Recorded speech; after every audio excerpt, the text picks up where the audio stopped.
अस्सलाम वालेकुम, very good evening to all of you. आप देख रहे हैं पसे पर्दा और मैं हूं नादिया नकी। आज वजीर आज़म जनाब इमरान खान ने जहानी प्रियांथा कुमारा की जो तकरीब है वो उन्होंने तकरीब मुनक्किद की वजीर आज़म ऑफिस में और उसमें खराज तहसीन पेश किया मलिक अदनान को। और साथ ही उन्होंने एक बड़ा ऐलान किया कि आज के बाद किसी को भी तौहीन रिसालत का जो कानून है उसका गलत इस्तेमाल करने की इजाज़त नहीं दी जाएगी। किसी ने भी अगर दीन के नाम पे जुल्म किया तो उसे नहीं बख्शा जाएगा। दूसरी जानिब राना शमीम जो कि साबिक चीफ जज हैं गिलगित बल्तिस्तान के, वो आज इस्लामाबाद हाई कोर्ट के रूबरू पेश हुए। उन्होंने अपना तहरीरी जवाब भी जमा करा दिया है।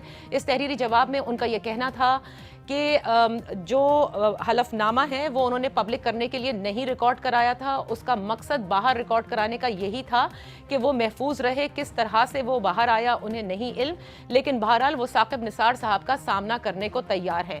इस्लामाबाद हाई कोर्ट ने कहा कि ओरिजिनल जो हलफनामा है उसको पीर तक जमा करा दिया जाए, वरना तौहीन अदालत के केस में फर्द जुर्म आयद कर दी जाएगी।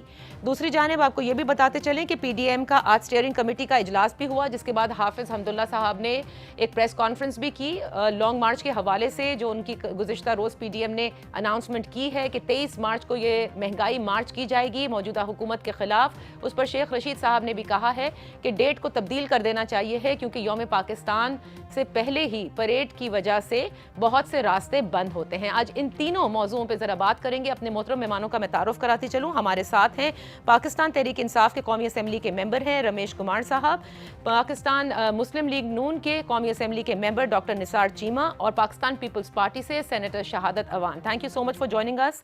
सेनेटर साहब, गुफ्तगू का आगाज मैं आपसे करूंगी। बड़ी बात है किसी भी पॉलिटिकल गवर्नमेंट के लिए जब वो ये कहे कि तौहीन रिसालत के कानून को गलत इस्तेमाल करने की इजाज़त नहीं दी जाएगी और उसके खिलाफ एक्शन लिया जाएगा, वरना माजी में हमने देखा है कि political governments shy away from even talking about this कानून, क्योंकि उनको पता है कि इसका गलत मतलब इसकी बात करने से ही इस पे इस कदर रद्द अमल सामने आता है। जी शहादत साहब। देखिए, सबसे पहली बात तो मैं ये कहूँ कि ये किसी पॉलिटिकल पार्टी का स्टैंड नहीं है। जब किसी कंट्री को कोई चीफ हेड कर रहा होता है as a prime minister, as a president, तो अपने मुल्क की बात करता है। तो ये कोई नई बात नहीं है। तो अंग्रेज़ों ने 1860 में कानून बनाया है कि कोई झूठी एफआईआर कोई लॉन्च करेगा, किसी पे इल्ज़ाम करेगा, उसमें सेक्शन है 182 पाकिस्तान पिनल कोड की, उसके तहत एक्शन होगी। तो मेरा ख्याल ये कि कोई भी ऑफेंस हो किसी किस्म को, किसी के खिलाफ आप अडल्ट्री, रेप, लेकिन ये तो बड़ा सख्त कानून, मैंने कहा ना, इसके पे तो बात ही नहीं करने दी जाती। वो मैं आपकी ऐसा नहीं है, लेकिन मैं आपको ये कह रहा हूँ, देखें अदालत में कोई भी ऑफेंस है, अदालत का एक ही प्रोसीजर है किसी कानून के लिए भी। ये यकीनी तौर पे है कि जज्बात as a Muslim, as a religious party किसी के और हो सकते हैं, लेकिन अदालत जो है ना वो अपने ज़ाब्ते के मुताबिक चलती है। तो मेरा ख्याल ये है कि ये पहले से कानून मौजूद है और हर जुर्म के लिए, हर इल्ज़ाम के लिए मेरे ख्याल में लोगों को जो है ना दादरसी होनी चाहिए। बिल्कुल आपने सही कहा, लेकिन हाल ही में जो कुछ हुआ आनजहानी प्रियांथा कुमारा के साथ, उस पर आपने देखा कि वज़ीर आज़म और हुकूमत जो है वो खड़ी हुई है और उन्होंने कहा किसी को बख्शा नहीं जाएगा।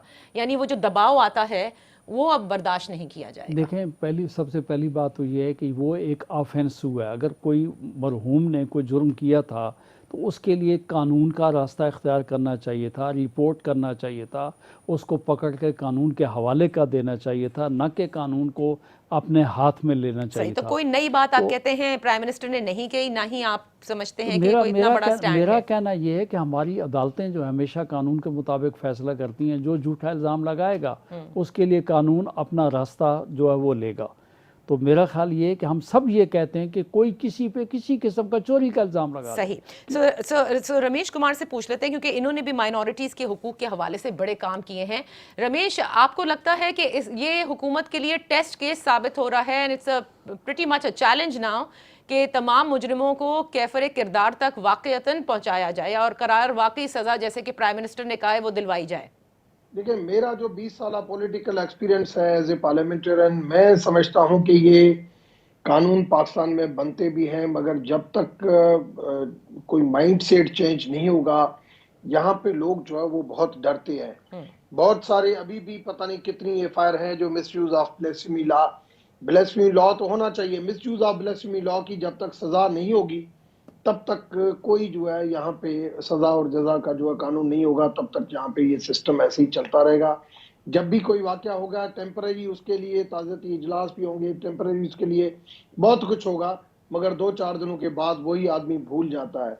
मैं समझता हूँ कि ऐसे वाकयात के लिए रोकथाम के लिए सारी पॉलिटिकल पार्टीज को ऑन बोर्ड आना पड़ेगा। रिलीजियस तंजीमें के चंद लोग हैं जो आ जाते हैं, सही। मगर जब उनके लिए मैं आपको एक पास्ट एक्सपीरियंस बताऊं, इस्लामी नजराती काउंसिल के अंदर फोर्स्ड कन्वर्जन के हवाले से मुझे एक मरतबा बुलाया गया, आज से 6 साल पहले की बात है। उस वक्त मौलाना शिरानी जो है वो उसका प्रेसिडेंट था, अपना इस्लामी नजराती काउंसिल का जो सरबराह होता है सही। वो था। वहां पे मेरी 80 मिनट की स्पीच थी और मैंने उनको कायल किया कि मैं क्यों कहता हूं कि फोर्स्ड कन्वर्जन हो रही है और कन्वर्जन लॉ होना चाहिए। मैंने उनको कायल किया।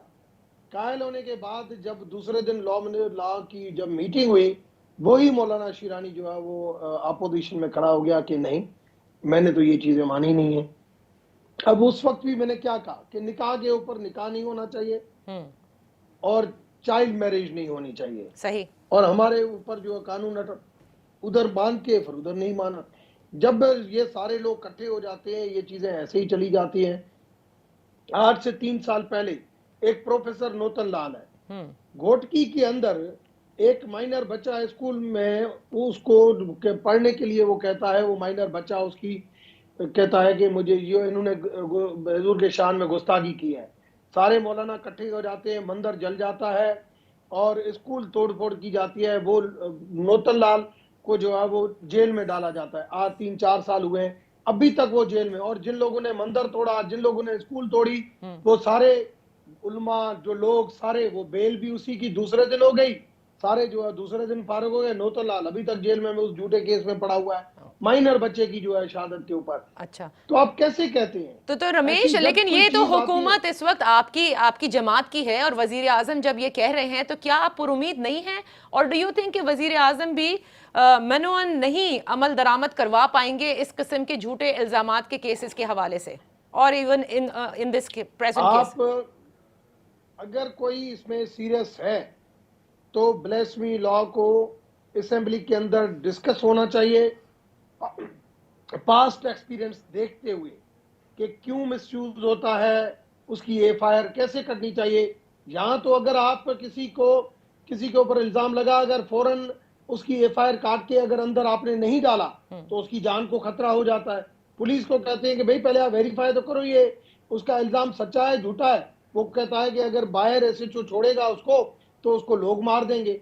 इस वजह से हमें इसको प्रोटेक्शन में ये माइंडसेट चेंज करने के लिए हमें पहले तो करिकुलम चेंज करना पड़ेगा। और जो सिंगल बना है वो खुद एक तबाही है।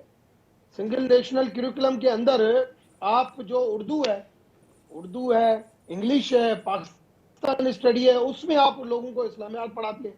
भैया अब आप इस्लामियात कैसे जो है वो उसको पढ़ाते हैं? इस्लामियात का चैप्टर ही सेपरेट होना चाहिए। तो रमेश, आप तो तहरीक इंसाफ का हिस्सा हैं, पार्लियामेंट के मेंबर हैं, और क्या इसका मतलब मैं ये समझूं कि आप ही की आवाज, आप ही की जमात नहीं सुन रही, that you are talking about against single national curriculum, where वजीर आजम साहब इसको सबसे ज्यादा प्रोपगेट करते हैं? मैं आपको बताऊं कि जब रिलीजियस चीजें आती हैं, कोई पॉलिटिकल पार्टी जो है वो उसमें फिर 100% सपोर्ट के लिए, हर पॉलिटिकल पार्टी के अंदर कुछ माइंडसेट है। पीपुल्स पार्टी जो है वो 90% आ जाती है सपोर्ट में, पीएमएलएन 50% और पीटीआई 40%, बल्कि 30%। बल्कि 30%। You have said it all. Let me take opening remarks. इसमें मेरे ख्याल से निसार चीमा साहब सबसे इंपॉर्टेंट चीज जो रमेश ने कही, क्योंकि वो पुरुमीद नहीं है कि ये सब कुछ होगा, and he is talking about reality, क्योंकि उन्होंने जाहिर है बड़े केसेस को फॉलो भी किया है और खड़े भी हुए हैं माइनॉरिटीज के हुकूक के लिए। आपको नहीं लगता कि political parties will have to be united, कि अगर क्योंकि जहां जहां गलत इस्तेमाल हो रहा है इस कानून का, वहां पर वाकईतन यह होता है कि इस कदर प्रेशर होता है कि फिर उसे मंतकी अंजाम तक नहीं पहुंचाया जाता। देखिए, गुजारिश है नाजिया के बिल्कुल हकीकत यह है कि ये तौहीन रसालत का जो कानून है उसकी अहमियत अपनी जगह है, उसकी जरूरत अपनी जगह है, लेकिन उसका गलत इस्तेमाल भी बहुत हो रहा है। और इस गलत इस्तेमाल को जो है वो उसको रोकना बहुत जरूरी है। उसके लिए यकीनन तमाम सियासी जमातों को, मजहबी जमातों को आगे आना चाहिए। लेकिन जो बहुत ज्यादा इम्पोर्टेंट बात है वो ये है कि हमारे सियासी रहनुमा हों, मजहबी रहनुमा हों, हम जिस तरह लोगों को एजुकेट करना चाहिए उस तरह नहीं कर पा रहे। हकीकत ये है कि हम देखें हमारे उलमा इकराम, हमारे खतीब हज़रात, ये है कि वो जो हकूक़ लिबाद के मामले में बिल्कुल ये है कि सच्ची बात यह है कि वो खाना ही खाली है, उसकी तरफ कोई तवज्जो नहीं है। हम लोगों को नहीं बताते, उनके ज़हनों में रासख नहीं करते कि कुरानी अल्फाज ये हैं, यानी एक किसी इंसान की जिसने बिलावजह जान दी, उसने गोया पूरी इंसान को कत्ल कर दिया, यानी एक मुसलमान नहीं कहा गया, इंसान। फिर यह है कि इसी हवाले से नादिया ये भी आप ध्यान में रखिए कि हदीस शरीफ है, हुज़ूर अकरम सल्लल्लाहु अलैहि वसल्लम के अल्फाज हैं कि एक इंसानी जान की हुर्मत, ये भी यहाँ भी मुसलमान नहीं कहा गया, इंसानी जान की हुर्मत खाना काबा से ज्यादा है, अंदाजा फरमा ले। और फिर ये भी कहा गया कि देखें ये हज़ूर सल्लल्लाहु अलैहि वसल्लम ने फरमाया कि अगर किसी गैर मुस्लिम को नुकसान पहुंचा, किसी मुसलमान मुआशरे में उस पर जुल्म हुआ, उस पर ज्यादती हुई, तो उसके लिए मुद्दई मैं खुद बनूंगा, यानी मैदान हश्र में मैं उसके लिए मुद्दई बनूंगा। तो निसार साहब आप लोग सब माशाल्लाह ये सब जानते हैं, अच्छी तरह प्रोपेगेट भी कर सकते हैं, लेकिन आप लोग ये जिम्मेदारी नहीं आप लोग अदा कर रहे हैं ये सारी जिम्मेदारी। मेरी गुजारिश सुन ले, मैं ये कह रहा हूँ कि देखिए असल बात जो है वो ये है कि हम ये है कि ना उसवा रसूल पढ़ाते हैं, ना कुरानी तालीमात पढ़ाते हैं। रमेश कुमार हमारे भाई साहब कह रहे थे, हमारे लिए बहुत काबिल एहतराम, वो कह रहे थे कि इस्लामियात बिलावजह पढ़ाई जाती है अपना उसमें कोर्स में। असल बात यह है कि पढ़ाई जाती नहीं है। असल मसला ये है कि इस्लामी तालीमात नहीं पढ़ाई जा रही।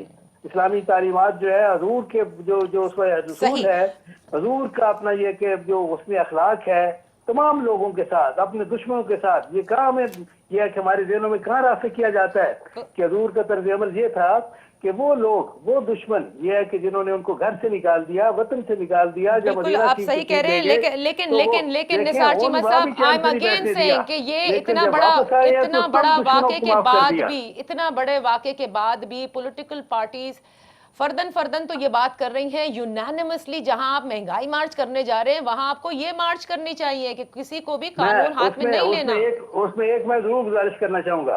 देखिए गुजारिश ये है कि मुझे यानी अपनी पार्टी के नुक्ता नजर का पता नहीं है, लेकिन मैं ये जाती राय देना चाहता हूँ कि जो दरिंदे जिन्होंने ये जुल्म किया है सियालकोट में, उनको ये है कि ये कोई समरी ट्रायल होनी चाहिए फौरी, और एक हफ्ते 10 दिन के अंदर ये समरी ट्रायल मुकम्मल होना चाहिए। उसकी अपील का जो हक है वो भी फौरन ये है कि 1 महीने के अंदर उनको ये उसी चौक से लटकाना चाहिए। जैसे मैंने कहा ना कि ये टेस्ट केस है इस वक्त, ताकि लोगों को इबरत हो। टेस्ट केस है इस वक्त मौजूदा हुकूमत के लिए, और देखना है कि इसको वो किस तरह आगे लेकर चलते हैं। लेकिन अभी भी पॉलिटिकल पार्टीज इस पूरे मसले के ऊपर अलग अलग तो बात करेंगी, लेकिन जब कोई ऐसा कौमी मसला हो जिसमें माशरे की इस हद तक बिगाड़ हो रही हो, उसको सुधारने के लिए हमें कोई साथ नजर नहीं आता।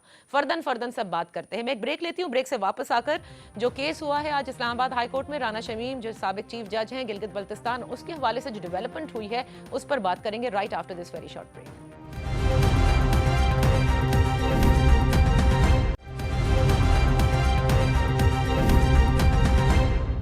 Welcome back. राना शमीम के हवाले से जो आज इस्लामाबाद हाई कोर्ट के रूबरू पेश भी हुए हैं, और उनको कहा गया है कि असली बयान हल्फी जो है वो जमा करा दिया जाए, वरना फिर फर्द जुर्म जो है वो इस केस में आयद कर दी जाएगी।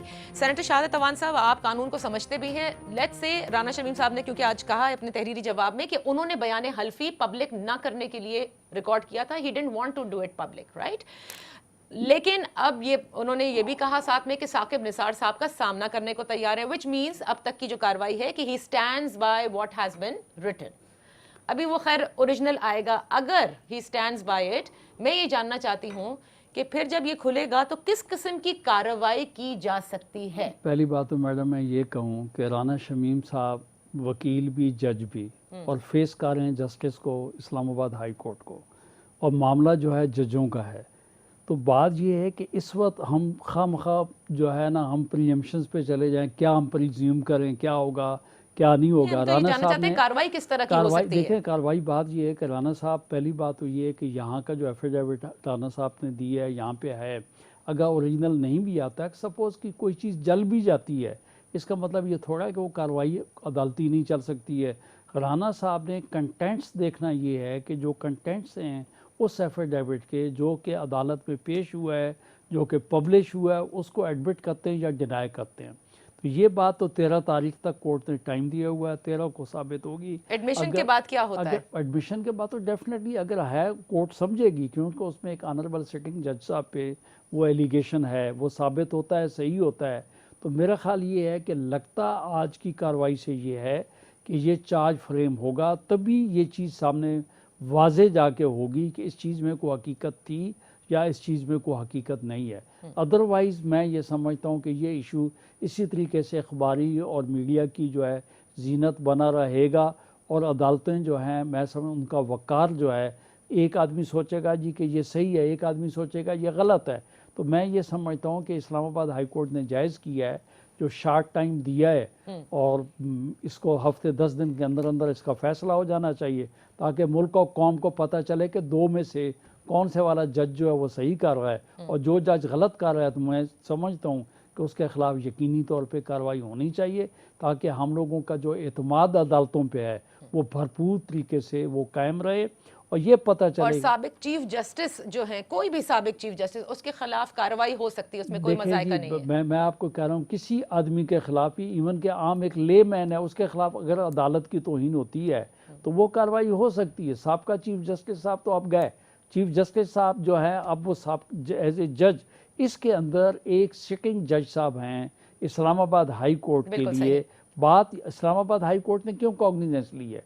इस्लामाबाद हाई कोर्ट ने कॉग्निजेंस इसलिए लिए कि सिटिंग जज हैं, अदरवाइज तो देखें इसमें दोनों सुप्रीम कोर्ट के जजेस थे, वरना तो ये सुप्रीम कोर्ट जो है वो इसका सुओ मोटो नोटिस लेती। बिल्कुल सही है, और इसीलिए कि उन्होंने कहा कि अदलिया के वकार एक बयानिया ऐसा बना है कि उस पे आवाज उठ रही है। बाज़ दफ़ा हो सकता है कि इस्लामाबाद हाई कोर्ट के ऑब्जर्वेशन से ये लगता है कि कोर्ट का ये कहना है कि कोर्ट की प्रोसीडिंग्स जो हैं उसमें ये एक किस्म की इंटेलिजेंस है, उसको जो है करने के लिए, मुतासर करने के लिए ये किया गया है। तो इस जो मैं समझता हूँ कि ये जो सोच है, इसको हतमी किसी नतीजे पे पहुँचने के लिए कोर्ट चार्ज फ्रेम करेगी, और तभी ये ज़ाहिर हो पाएगा कि ये हकीकत है या गलत है। अब रहा गया ओरिजिनल एफिडेविट की बात जो की गई है, तो राना साहब ने तो ओरिजिनल उसके लिए कह दिया कि उनके जो है वो पोते के पास है, और पोते के पास के वो उसको चेज किया जा रहा है लॉकर में है या नहीं है। तो मेरे ख्याल में ये मैटर नहीं करेगा कि ओरिजिनल एफिडेविट आता है या जल गया है या नहीं मिलता, या लॉकर में है या मिसप्लेस हो गया है। तो जो जिस सहाफ़ी ने जो पब्लिश किया है, कोर्ट उससे जो है उसको जो है कंट्राडिक्ट करेगी, पूछेगी कोर्ट के भाई कि ये आपका whether you stand by it or you don't stand by it. Okay, alright, और फिर चार्ज फ्रेम किया जा सकता है। चार्ज फ्रेम किया जा सकता है। ठीक है रमेश, मैं आपकी तरफ आऊंगी। इस पूरे मामले को जो ऑडियो लीक का है, आपकी हुकूमत किस तरह से देखती है? अब तक से ऐसा जो कुछ आज हुआ या तहरीरी जवाब में हुआ, उससे तो ये लगता है कि जैसे राना शमीम साहब इसको पब्लिक नहीं करना चाहते थे, लेकिन हो गया। अब ये सवाल पैदा हो जाएगा कि ये लीक कहाँ से हुआ और क्यों हुआ और किसने किया। मैं तो ये समझता हूँ कि जो बंदा जिस पोजीशन के ऊपर रहता है वो उसकी शान के खिलाफ अगर जाता है तो वो गद्दारी करता है एक किस्म की। आप अगर किसी पोस्ट के ऊपर हैं, आपको, मैं जैसे अभी आपने मुझसे क्वेश्चन पूछा, आपने कहा कि आपकी गवर्नमेंट आपका नहीं, भाई मेरा ज़मीर मुझे कहता है कि आप सच बताएं। अगर कोई जज या कोई ऑफिसर उतरने के बाद, जैसे एक दिन बशीर मेमन की एक वीडियो आई, DGFI जो पहले था कि ये हुआ वो हुआ, फिर वो गायब हो गया और थोड़े दिन में मीडिया की जीनत बना रहा। इस तरीके से लोगों की एक थोड़ी सी जो उम्मीद है वो जुडिशरी के साथ है, वो भी सुप्रीम जुडिशरी के साथ है, जिसने अपना नाम और वकार कायम रखा है। और इनको मलायम करना, कुछ भी कहें, साकिब निसार साहब का जो काम था, साकिब निसार साहब, मैं सुप्रीम कोर्ट में बहुत ज्यादा जाता हूं, खुद ह्यूमन राइट्स केस लड़ता हूं। मैं समझता हूं जो पढ़े लिखे, जो बहुत समझदार जज थे, उसमें साकिब निसार साहब एक था, और जिन्होंने बहुत ज्यादा अच्छा दिन रात मेहनत करके काम किया। और आप कभी कभार गलत फैसले भी जजों से हो जाते हैं, इंसान है, मगर आप उसके लिए उसको तराजू में आप उल्टा जो है वो देख लें, और इस तरीके से जो है वो उनको मलायम कर दें, उनकी खिदमात को छोड़ के उनके खिलाफ जो है वो बुरी बुराइयां जो है शुरू कर दें। मैं इनकी चीज में बिल्कुल फेवर में नहीं हूँ। मैं शाद भाई की इस बात से बिल्कुल एग्री हूं कि इस्लामाबाद हाई कोर्ट ने एक जो शॉर्ट टाइम उनको दिया कि भाई इसको आप फौरन निपटाओ जो भी आपको करना है, और ये लोग किस तरीके से आते हैं, बेटा किस तरीके से बात करता है मीडिया के ऊपर, और अब ये हो गया वो है। आपको अगर इशू था पहले तो ये है कि जिस टाइम आप थे, जब आपको ये अकाल आई उस टाइम पे आपको ये करना था, जब रमेश, आपने उस टाइम पे नहीं लेकिन किया। आप ये कह रहे हैं कि जब आप इन पावर हो और आपके सामने हो तो फिर आप में इतनी गैरत होनी चाहिए है कि या ज़मीर आपका इतना जागा हुआ हो, लेकिन माजरत के साथ पाकिस्तान में ज़मीर तो हमेशा रिटायर होने के बाद ही जागता है, इससे पहले कहाँ जागता है? किसी भी ये इदारे में देख लें। बदकिस्मती है, ये बिल्कुल बदकिस्मती है। मैं आपको बताऊं, मैं PMLN में भी रहा हूं, मैं मुशर्रफ के साथ भी रहा हूं, मैं इसमें भी अपना इस वक्त PTI में हूं। मैं चंद लोगों में वाहिद अकेला होता हूं जो सच बोल देता हूं कि भाई ये चीज ऐसे होनी चाहिए, इस चीज से मुझे इख्तलाफ है, इस चीज से मुझे ये है, ये चीज ऐसी नहीं होनी चाहिए। बाकी सारे लपेट कहते हैं। चाहे मियाँ साहब था, कोई नहीं बोलता था, और मैं जब बोलता था तो मुझे चौधरी निसार और शहबाज शरीफ सपोर्ट करते थे। अभी अगर मैं यहाँ पे हूँ और अगर मैं बोलता हूँ तो मुझे परवेज खट्टक, ये वो सारे अंदर में सारे मुझे बाहर जब निकलते हैं, जब मैं बाहर निकलते मुझे कहते हैं आपने सही बात की, तो मैं कहता हूं भाई आप वहां पे क्यों नहीं बात करते हो? तो ये चीज, ये करेज होना चाहिए कि आदमी गलत चीज नहीं माने। हमें तो कोई भी अगर हुक्म आता है कि भाई ये चीज गलत है और आपको ये करनी है, हम कहते नहीं, आर्ग्यूमेंट्स करते हैं, हमें दलाइल के साथ सेटिस्फाई किया जाए। ये नहीं होना चाहिए कि आप, हाँ कभी कभार आदमी को पार्टी के फैसले के साथ जाना भी पड़ता है, मगर आपको पार्टी की इंटरनल मीटिंग के अंदर बताना चाहिए कि मेरी इसके ऊपर ये राय है, ये होना चाहिए। अच्छा, लेकिन आप अदलिया कम पे से ये कम जो ये- संगीन इल्जाम है, देखें ये जो ऑडियो लीक है, इसकी संगीनियत को समझें कि बादियों नजर में इस इल्जाम के बेनिफिशरी आपकी हुकूमत है। बिल्कुल झूठी है। मैंने वैसे पूछा भी है और ऐसी कोई बात नहीं है, और आपको ये जो है वो हवा जल्दी निकल जाएगी अगर ये चीज है। ये भी कोई बात है कि मेरा पोते के पास है और ये है वो है? मैं इन चीजों के, मैं तो एक दिन भी अगर मैं होता तो केस नहीं चलाता कि ये क्या हो रहा है, कि ये नहीं है आपने एफिडेविट दिया, उधर रखा, इधर नहीं रखा, अपने टाइम पे जब था तब आपने कोई बात नहीं की। ये इतना ड्रामा करके, और हम इस चीज के, मैं तो अभी जब शहादत भाई ने शुरू किया ना, मैंने कहा अच्छा किया, ये टॉपिक डिस्कस का था ही नहीं, इन्होंने सही कहा ये डिस्कस होना ही नहीं चाहिए। अच्छा, मगर फिर उन्होंने भी लंबी बात इसके ऊपर कर दी, मैंने अच्छा, भी लंबी बात कर दी अब जरा कि हाँ, ये टॉपिक डिस्कस का ही नहीं बनता। अच्छा, ये टॉपिक वेस्टेज ऑफ टाइम। आज 3 ब्रेन आपके सामने बैठे हुए हैं, ठीक 3 ब्रेन बैठे हुए हैं, तो आप अपने प्रोग्राम के अंदर कोई ऐसी पॉजिटिव मैसेज दें कि हमें क्या लेके जाना है। जैसे अभी उन्होंने बात की इस्लामियात की, इस्लामियात पढ़ने में ऐप नहीं है, मगर इस्लामियात आप और मजहब के लोगों को क्यों पढ़ाते हैं? इस्लामियात का सेपरेट सब्जेक्ट होना चाहिए, 100% होना चाहिए। और आखिरी पैगंबर की जो लाइफ है उसको सही लोग समझे। अगर सही तरीके से इस्लाम की टीचिंग आम हो जाए तो ये वाकयात नहीं होंगे। बिल्कुल उनके जो अच्छे अच्छे कोड है, अगर वो लोगों तक पहुंचे तो बिल्कुल माहौल चेंज हो सकता है। अच्छा, अब मैं उसके लिए माइंडसेट चेंज करना पड़ेगा। माइंडसेट चेंज के लिए आपको करिकुलम चेंज करना पड़ेगा, आपको लोगों को बताना पड़ेगा सही कि हमारे आखिरी नबी ने क्या क्या काम किए थे। बिल्कुल सही कह रहे हैं रमेश, लेकिन आप जिसको टॉपिक नहीं मानते, या शहादत साहब भी उसको कहते हैं कि उसको अभी डिस्कस नहीं करना चाहिए, नून लीग के लिए या शरीफ फैमिली के लिए ये बड़ा इंपॉर्टेंट टॉपिक है निसार चीमा साहब, क्योंकि मरियम नवाज साहिबा कई जगह इसको कोट कर चुकी हैं कि पांचों शहादत में से नून लीग का ये एक शहादत है। बाप बंद होता जा रहा है। अच्छा, एक में नून लीग का आराम से बाप बंद होता जा रहा है। मैं आपको बताऊं कि नून लीग की जो ये प्रैक्टिस इस वक्त जो चल रही है ना, पॉलिटिक्स, उस पॉलिटिक्स में जो डाई हार्ट नून लीग के जो लोग हैं, वोटर नहीं पार्लियामेंटेरियन, वो खफा हो रहे हैं। अच्छा, वो खफा हो रहे हैं। आप देखें ना, ये जो परवेज भाई वाली जो सीट थी, आपको पता है परवेज भाई या बाजी शास्ता या अली परवेज कितने हम्बल है, मगर उनको अपने इलाके के अंदर एक सिंपैथी वोट और बड़ा होना चाहिए था।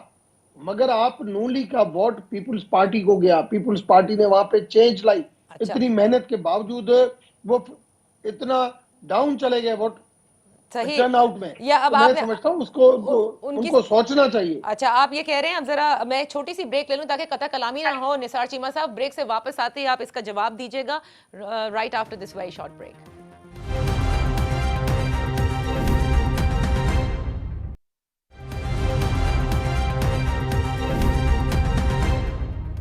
Welcome back. जिस टॉपिक के ऊपर हम बात कर रहे हैं निसार चीमा साहब, मेरे दोनों मोहतरम मेहमान समझते हैं कि वो डिस्कशन के लायक नहीं है, जबकि आपकी जमात और खुसूसन शरीफ फैमिली और मरियम नवाज साहिबा इसको बतौर शहादत नवाज शरीफ के हक में गर्दानती हैं। देखिए नादिया, गुजारिश ये है कि इस एक वाक्य को भी छोड़ दें। क्या ये हकीकत नहीं है कि ये हमारे मुल्क की तारीख में जहाँ बड़े बड़े काबिल नामवर बासूल बाकिरदार मिजाज जज जो है वो रहे हैं, वहीं ये भी हकीकत और तल्ख हकीकत है कि यहाँ जस्टिस इरशाद हसन खान, जस्टिस डोगर और जस्टिस साकिब निसार जैसे जो है वो सुप्रीम कोर्ट के चीफ जस्टिस रहे हैं, जिन्होंने अदलिया की बेतौकीरी में अपना किरदार अदा किया है, अदलिया की को बेवकार किया है इन्होंने। देखें, ये जो एक वाक्य नहीं है, क्या ये हकीकत नहीं है? आप ये खुद पता कर लें। क्या ये हकीकत नहीं है कि ये साकिब निसार साहब पीटीआई के एक स्पॉन्सर, उनके फाइनेंसर अनिल मुशर्रफ के खर्चे पे ये पूरी फैमिली गई, उनके खर्चे पे ये बात सैर सपाटे करते रहे। फिर ये कि वहां पे जाके बाहर जाके पीटीआई के अहदेदारों के साथ भी खाने खाते रहे, तस्वीरें खिंचवाते रहे, वहां जाके अपनी खिदमत गिनवाते रहे पीटीआई के लिए। देखिए, इन्होंने तो ये कि बेतौकीर किया है अदलिया को। ये तो इनसे तो जो इनको जानती है अच्छी तरह, वो जानते हैं कि ये तो एक मामूली बात है, ये तो ये है कि he can go to any extent.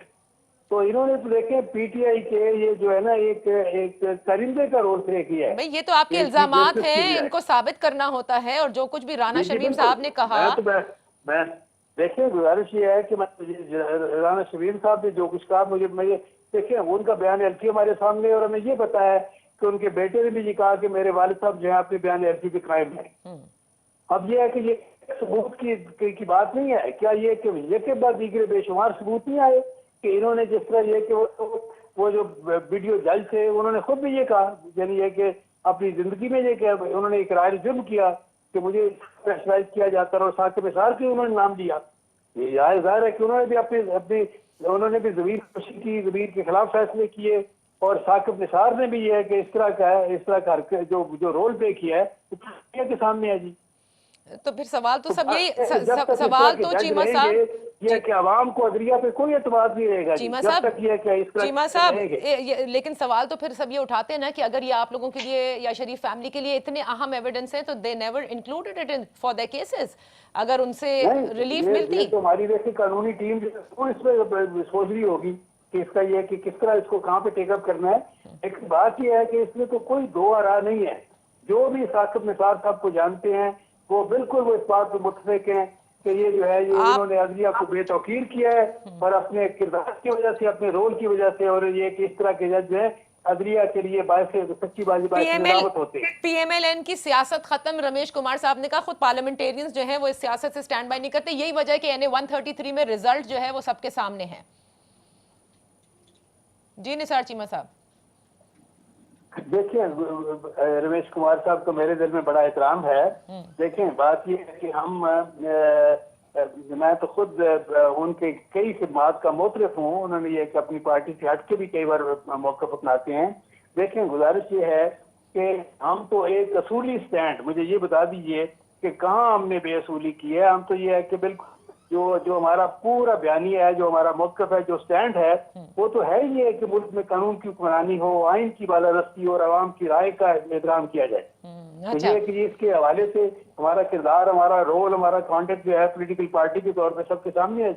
अच्छा, चलें, ये तो अब क्योंकि बिल्कुल कम टाइम रहता है, मैं आखिर में सेनेटर साहब से और रमेश से ये पूछना चाहती हूँ कि जो ऑपोजिशन या पीडीएम में शामिल ऑपोजिशन जमातें, रमेश, जिन्होंने अब अनाउंस किया यौम पाकिस्तान पे वो महंगाई मार्च करेंगी, इसको हुकूमत कितना सीरियसली लेती है? क्योंकि अल्टीमेटली जब मार्च होते हैं, धरने होते हैं, जाहिर है मसाइल तो पैदा होते हैं ना फिर सिटिंग हुकूमत के लिए। अभी हाल ही में हुआ जिसके सामने घुटने टेकने पड़े ना फिर आपको, जब टीएलपी का धरना हुआ था। देखिए, टीएलपी, मैंने आपको पहले भी बताया कि जब रिलीजियस कोई भी इशू आता है और वो भी सेंसिटिव मैटर लेके आगे बढ़ते हैं, तो फिर कोई भी हुकूमत हो वो कंप्रोमाइज के ऊपर चली जाती है। ये आज नहीं, ये मैं 22 सालों से मैं खुद देख रहा हूँ, 20 सालों से मैं खुद पार्लियामेंट का हिस्सा हूँ, ये मैं देख रहा हूँ। दूसरी चीज ये कि आपने कहा पीडीएम को बिल्कुल सीरियस नहीं आपको लेना चाहिए, नहीं हमें लेना चाहिए। अच्छा, पॉलिटिक्स के अंदर जो फैसले होते हैं वो टाइम के होते हैं। आज चल रहा है दिसंबर, मार्च की, वो भी 23 मार्च, मींस 4 महीने, दिसंबर, जनवरी, फरवरी, मार्च, 4 महीने के बाद की कहानी अगर आज उसके लिए डिस्कस हो रहा है कि ये 4 महीने के बाद होना है, आप इसमें से देखें कि हुकूमत को कितना थ्रेड लेवल होना चाहिए पीडीएम का। और वो भी 23 मार्च का दिन इस वजह से दिया गया कि ये फिलहाल टॉपिक चलता रहे। 23 मार्च कैसे मुमकिन हो सकता है इस्लामाबाद के अंदर? भाई आप 24 मार्च रखो, आपको अगर शौक है पूरा करना आप रखे। इस्तीफाओं की बात की तो अंदर से ही पीडीएम मजबूत नहीं है। अपोजिशन के अंदर कम से कम माजी में जो है जो भी था, मगर एक अपोजिशन मजबूत तो थी, एक जो है वो तरीके से चल। इस वक्त तो आपस में मौलाना साहब और पीएमएलएन के भी आपस में इख्तलाफ, पीपुल्स पार्टी के साथ अलहदा इख्तलाफ, महमूद खान अचकजई, ये वो सारे वैसे ही असेंबली से बाहर चले गए। ऑपोजिशन में तो दम मैं नहीं नहीं है। समझता कि बिल्कुल अपोजिशन में दम नहीं है, और अपोजिशन को कोई अक्ल देने वाला भी नहीं है अच्छा, कि आप एक महंगाई के इशू के ऊपर आप महंगाई को छोड़ के, ठीक है, पब्लिक सेंटीमेंट देखा जाता है क्या है, इन्फ्लेशन की वजह से थोड़ी बहुत जरूर हुकूमत को चैलेंजेस थे, मगर इन्होंने इतनी अच्छी स्पेस दे दी कि फेक वीडियो लेके आ गए, फेक ऑडियो क्लिप लेके आ गए, और जिसकी वजह से लोग अब सारे उधर चले गए, और जिसकी कोई बुनियाद ही नहीं है। अच्छा, तो मैं समझता हूँ जी इनको नहीं आती अपोजिशन, नहीं ऑपोजिशन और करनी कुछ नहीं भी आती। हुकूमत पीपल्स पार्टी जिसको ऑपोजिशन वाकई करनी आती है, and they are known to be good opposition parties. आप लोग इस पीडीएम का एक दफा हिस्सा भी थे, आप इसको कैसे देखते हैं कि ये 4 माह के बाद जो है वो 1 मार्च का अनाउंस किया गया है? देखें, सबसे पहली बात तो ये है कि रमेश भाई ने ये कहा कि अपोजिशन को अक्ल नहीं है। मेरे ख्याल में ऐसा नहीं है। अपोजिशन में सारे पार्लियामेंटेरियन हैं, इनके दोस्त हैं, अपोजिशन को बड़ा अक्ल है और वो अपने लिहाज से देखते हैं कि हमें क्या करने का है। पहले सबसे पहले जहाँ तक पाकिस्तान पीपल्स पार्टी की बात है, हम असूलों की सियासत करते हैं। हम आइन की सुपरमेसी जो है उसके ऊपर जो है हमारा बिल्कुल व्यू पॉइंट ये है कि हर जमात ये है। लेकिन आप देखें, जब एपीसी बिलावल भुट्टो जरदारी साहब ने बुलाई, उसके बाद पीडीएम बनी, पीडीएम के बाद जो हमारे चंद दोस्त हैं उनका जो ख्याल था, आज तक वो उस पर भी अमल दरामद खुद नहीं कर पाए। और आज ये बात साबित हो चुकी है कि पाकिस्तान पीपल पार्टी वो है जो कि अपनी जो है दोस्तों के साथ मशावरत के बाद जो फैसला करता है, वक्त ही बताता है कि असल सियासी फैसला जो था वो पाकिस्तान पीपल्स पार्टी का था, बाकी रह गया ये इनका फैसला। But being from an opposition party, आपको लगता है कि हुकूमत के लिए कोई टफ टाइम हो सकता है कि 4 माह बाद आप महंगाई मार्च कर रहे हैं, जबकि महंगाई अभी है? बात ये मैडम, सबसे पहली बात तो ये है कि जहाँ तक मैं हूँ, मैं ये समझता हूँ कि आप मुझे बताएं कौन सी गली कूचे में आपको हुकूमत नज़र आती है। पहली बात तो ये बताएं, अवाम तो ये चाहते हैं ना कि हुकूमत तो माँ बाप का रोल प्ले करती है। यहाँ पे आम आदमी जो है उसको ना नफके का मसला है। सर टाइमिंग बताएं, ऑपोजिशन पीडीएम की टाइमिंग आपके नजदीक, जैसे रमेश कह रहे हैं, बिल्कुल मतलब देखें, ये कोई बात टाइमिंग ही ये नहीं है कि उनके लिए, रमेश साहब के लिए, तो वो तो 23 के बाद भी जो है ना उनको 5 साल मिलने वाले हैं। क्योंकि डब्बा सामने आने वाला है, वो सब कुछ आरटीएस का काम कर देगा। लेकिन मैं ये कहता हूँ, ईवीएम, वो जिसको ईवीएम कहते हैं, उसको कोई भी आप नाम दे दें, जो भी बना दें। लेकिन मेरे कहने का मकसद ये है कि इस वक्त रमेश साहब ने पहले सही बात की है कि जो हमारे इश्यूज हैं उस पर हुकूमत भी सोचे, जो आवाम के मसले मसाइल हैं उनके ऊपर कुछ पीडीएम ने सही अनाउंस किया या नहीं? I have to close the show. देखिए जी, बात ये है कि पीडीएम का तो आप निसार चीमा साहब से पूछें जो उसका हिस्सा है पाकिस्तान पीपल्स पार्टी। लेकिन देखें अपोजिशन, देखें बात ये है कि लीडर ऑफ अपोजिशन के हिसाब से पार्लियामेंट में अपोजिशन की को बात करें वो अलग है, ये उनका एक पॉलिटिकल फैसला है। ठीक है, ये पॉलिटिकल फैसला है, लेकिन सबने इसके ऊपर जाहिर है सवाल उठाए हुए हैं। और रमेश ने भी कहा कि 4 माह बाद, इतने अरसे के बाद आप अनाउंस करें, वो भी 4 माह बाद, तो क्या थ्रेट लेवल हो सकता है हुकूमत के लिए? Thank you so much for joining us Ramesh Kumar साहब, सेनेटर शहादत अवान साहब एंड निसार चीमा साहब। इंशाल्लाह फिर आपकी खिदमत में हाजिर होंगे। अल्लाह हाफिज।